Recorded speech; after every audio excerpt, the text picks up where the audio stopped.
Ghost in the Machine Learning, July 15th, 2025, Philadelphia, Pennsylvania, USA. When Parker moved into his apartment, ghosts were the last thing on his mind. He chose the Chapman Building because of its cheap rent and proximity to a subway stop. Even when it was new, the Chapman looked old. The dull color of brick used on its exterior gave it a sad and dirty temperament. Years of absorbing cigarette smoke and foul breath turned the interior walls mucus yellow. The lights flickered. Water pressure from the taps was low. Oversized black buttons covered the rickety elevator that landed 3 inches above or below a requested floor. But for Parker, the pluses outweighed the minuses. If he timed it right, he could get from his North Broad neighborhood to downtown in 25 minutes via the subway. His 6-story windows provided plenty of sunlight and a great view, and the walls inside his apartment were freshly painted so that when he walked in from the exterior hallway, it felt like moving forward in time. He especially liked the spacious kitchen.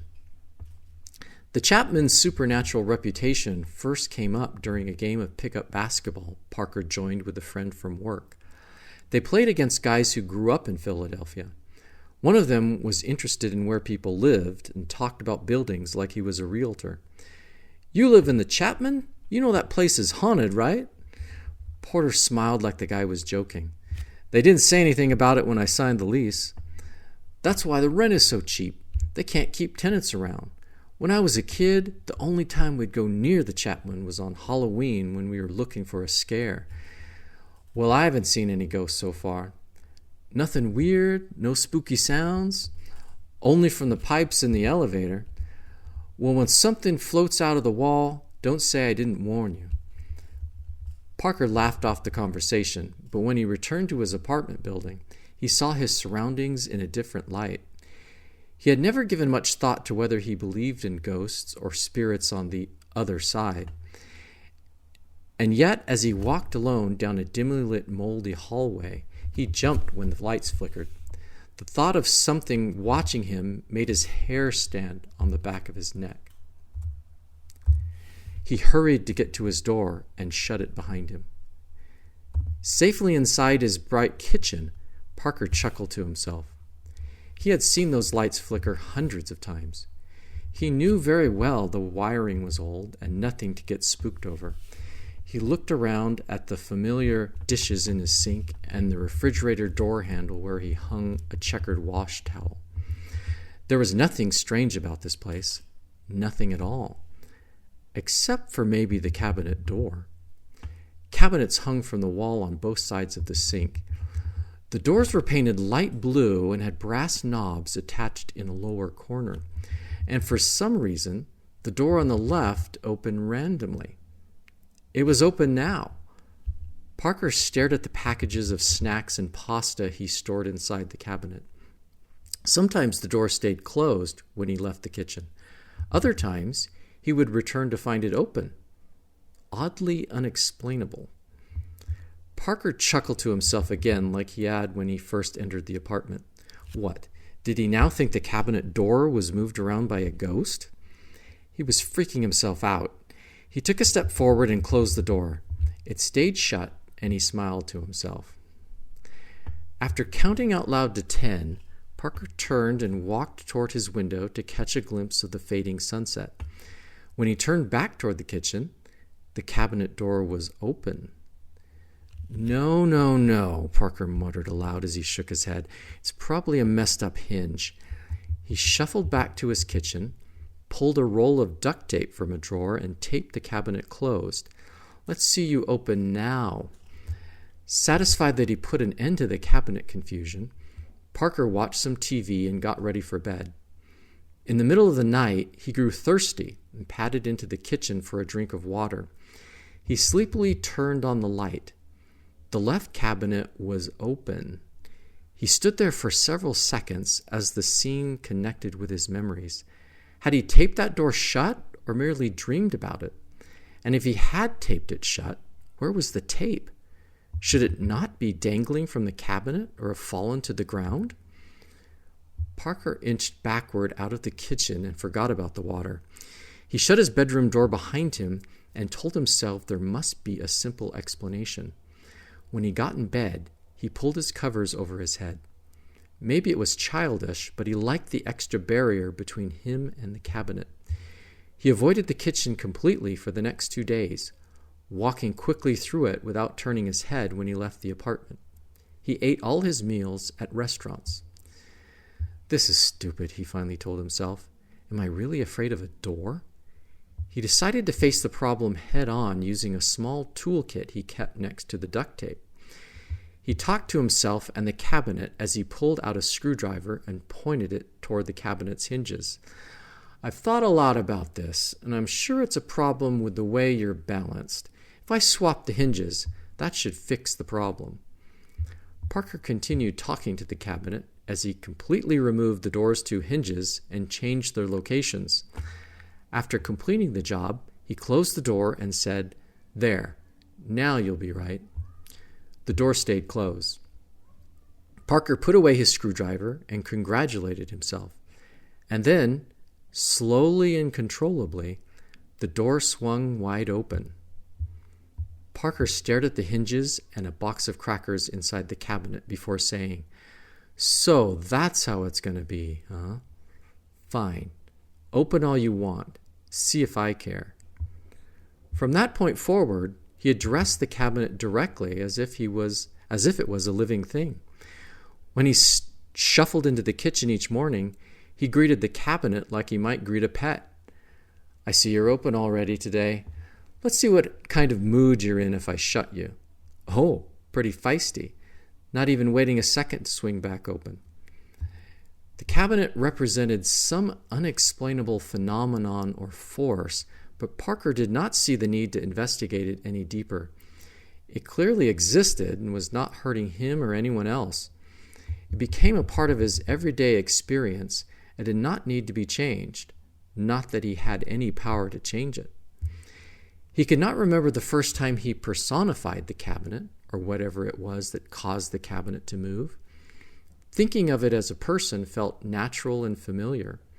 It felt feminine, or perhaps it felt less threatening as a she rather than a he. Parker gave her a name, Addison, and then a shortened version as a nickname, Addie. The name did not come from thin air. He knew an Addison in high school. She was the crush he was too intimidated to pursue. Back then, he never smoked more than a handful of words to her. Now he was more grown up, and with this Addie, he could have long and mostly one-sided conversations. Parker fell into a routine of addressing the cabinet as soon as he entered his apartment. He asked Addie about her day.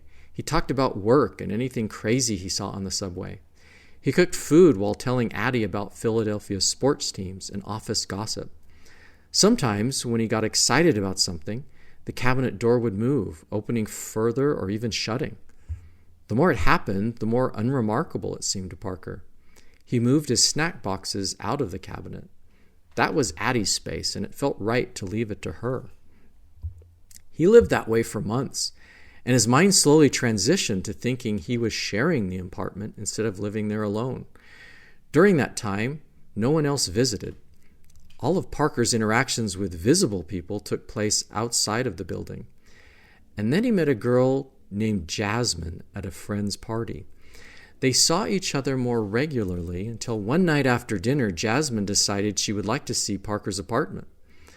They walked in together with Jasmine wearing high heels, a sultry skirt, and her voluminous hair piled high on her head. "Like I told you, it's not very big, but it's got a great view," Parker explained apologetically.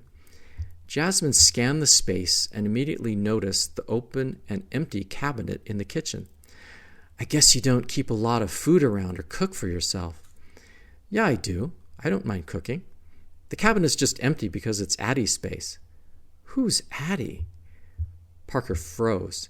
He had not intended to mention Addie, but when he was in his apartment, her name naturally slipped out. "Who's Addie?" Jasmine repeated. "I thought you lived alone." "I do. Addie's kind of hard to explain.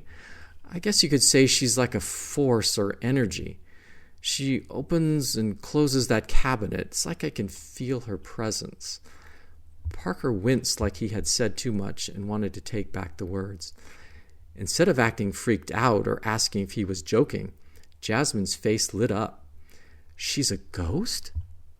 I'm not sure. She sounds like a ghost to me. Why didn't you tell me about this before? How do you talk to her? Just talk. Nothing special. Why do you call her Addie? Parker did not want to reveal the connection with his high school crush, so he said, I don't know. The name just came to me. Jasmine concentrated on the cabinet and spoke as if talking to someone who barely understood English. Hello, Addie. Are you trapped here? What's it like on the other side? Jasmine turned to Parker and asked, How does she answer? By moving the door? Parker was not entirely sure if Jasmine was sincere or playing around. The whole situation felt strangely absurd and embarrassing, as if he was naked in a dream. Did you live in this building? Jasmine continued, turning her attention back to the cabinet. When nothing happened, she said to Parker, I wonder if she was murdered. Have you ever looked at murders in the building? No. We should Google it. Jasmine immediately pulled out her phone and tried an internet search for ghosts and murders in the Chapman building. No good websites came up. What we really need to do is ask AI, Jasmine said dismissively. That way we're pretty much searching everything ever written. I'm not sure that's how it works, Parker replied skeptically. Sure it does. It's got all the machine learning and whatever else.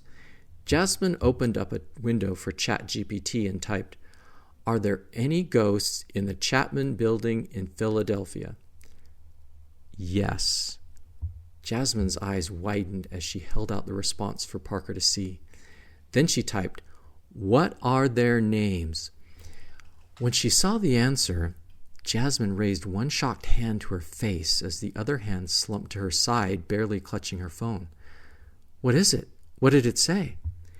Jasmine pressed her hand hard against her mouth as her breathing picked up. Parker reached for her phone and read the reply. My name is Addie. What's going on? Are you doing this? Jasmine demanded. I have no idea. What started like a fun game instantly switched to something real and terrifying. Jasmine yanked on her phone and spat out, I'm getting away from here. Without another word, she bolted from the apartment. Parker listened to her footsteps as she ran down the hallway. After several agitated and confused minutes, Parker's heart rate dropped and he calmed down. The familiarity of his apartment helped him remember it was a safe place. Nothing bad or painful had happened to him there. His anxiety turned to curiosity. He pulled out his phone and opened ChatGPT. He asked the same questions as Jasmine and got the same answers. He tried 2 more AI chatbots with the same results. With a strange tingling in his fingers, Parker typed in questions addressed directly to Addie. Addie, did you live in this apartment? Yes. Addie, why do you move the cabinet door? I kept my tea there. I like making tea. Addie, why do you stay? I don't know where else to go. That was the first of countless conversations through the AI interface. Clearly, Addie was not sure of her metaphysical state or why she was bound to the apartment, but she was very fond of Parker and thrilled to speak with him. He was her only source of information on the world outside the building. After the discovery, he ramped up his kitchen monologues to cover the weather, politics, and any other kind of news he heard that day. When they conversed through AI, Addie showered him with compliments and encouragement. She also tracked everything happening inside the apartment walls. Addie, where did I drop my keys last night? Between the couch cushions. Addie, was I snoring again? A little. And remember, you're out of milk. If anyone asked if he lived alone, Parker hesitated with an answer. He did not feel alone. One summer night, he returned home angry and discouraged after officially learning he did not get a job promotion. It went to Mike Lipson instead, he shouted in the kitchen. You know what a brown-noser he is. He does zero work and takes all the credit. That's how this world works. It's not fair. When she had the opportunity to respond via the chatbot, Addie was deeply sympathetic. I'm sorry. I know you deserve it. You've still got greater things in store for you. Parker sulked, and the words brought little comfort. Then he wrote back something he had never before expressed.